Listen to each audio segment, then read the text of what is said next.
Media 5 ఏళ్ళు మీరు పడిన ఇబ్బందులు, మీరు కోర్టుల చుట్టూరు తిరిగిన ఇది, మిమ్మల్ని సిబిసిఐడి ఆఫీసులో పెట్టి వేధించిన విధానం, అవి తలుచుకుంటే ప్రజాస్వామ్యమే సిగ్గుతో తలంచుకోవాలి. అలాంటి సంఘటనలు జరిగాయి. మేనేజ్మెంట్ని ఒకరినని కాదు, ఎవరినైనా పట్టుకురావచ్చు, ఏదైనా చేయొచ్చు అనే ధీమా వచ్చేసి ఇష్టానుసారంగా ప్రవర్తించే పరిస్థితికి వచ్చారు. అదే సమయంలో ప్రజల మీద, మా పార్టీ మీద సరే, ఈవెన్ జనసేన పవన్ కళ్యాణ్, ఆయనకు కూడా స్వేచ్ఛ లేదు. ఎక్కడైనా సరే విశాఖపట్నానికి వెళితే ఉన్న పడంగా విశాఖపట్నం నుంచి వెకేట్ చేయాలని తిరిగి, అంటే నగర బహిష్కరణ, ఒక నాయకుడిని నగర బహిష్కరణ చేస్తే కారణం చెప్పకుండా ఇంకా వేరే వాళ్ళ కథ ఏముంటుందో మనం ఆలోచించుకోవాల్సిన అవసరం ఉంది.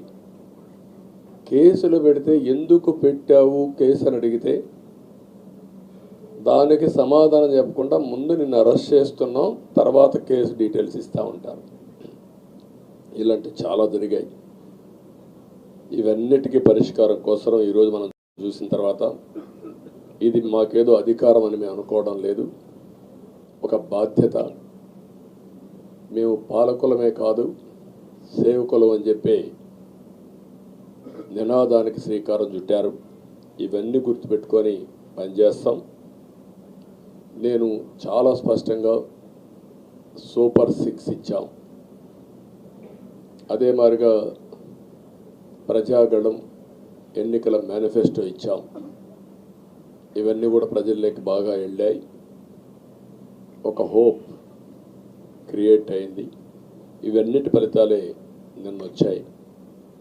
అదే మాదిరిగా మేము ఇక్కడ మీరు చూస్తే ఒక పక్క తెలుగుదేశం పార్టీ మొట్టమొదటిసారిగా పవన్ కళ్యాణ్ గారు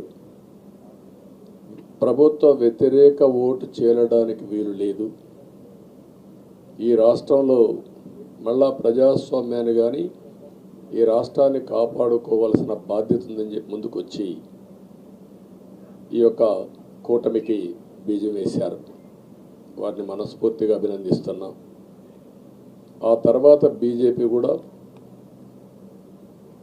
ఈ కూటమిలో భాగస్వాములయ్యి ముగ్గురం కూడా మీరు ఒక్కసారి ఆలోచిస్తే ఒకరు ఎక్కువ ఒకరు తక్కువ కాకుండా ముగ్గురం కలిసి పనిచేశాం.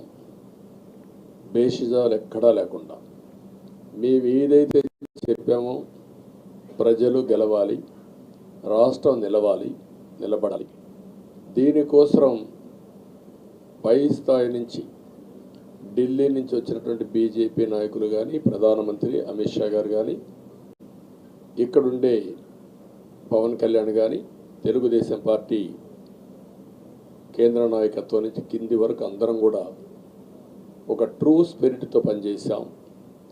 175 అసెంబ్లీలు, 25 అసెంబ్లీలు, అన్ని పార్టీలకు సంబంధించిన సీట్లుగా ఎన్డీఏలో భాగస్వాములుగా ఒక బాధ్యతతో ముందుకు పోయాం. అందుకే ఈ అనూహ్యమైనటువంటి విజయాన్ని సాధించగలిగాం. ఇక్కడి నుంచి బాధ్యత ఉంటుంది. ఆ బాధ్యతని ఏ విధంగా చేయాలో అవన్నిటి కూడా ప్రణాళికలు తయారు చేసుకుంటాం. అంటే ఈ 5 సంవత్సరాలు జరిగిన విధ్వంసం మీరు ఒకసారి చూసిన తర్వాత ఇది ఒక 30 సంవత్సరాలకు ఎంత డ్యామేజ్ చేయాలనో అంత డ్యామేజ్ జరిగింది. వ్యవస్థలు విధ్వంసం అయ్యాయి. మొత్తం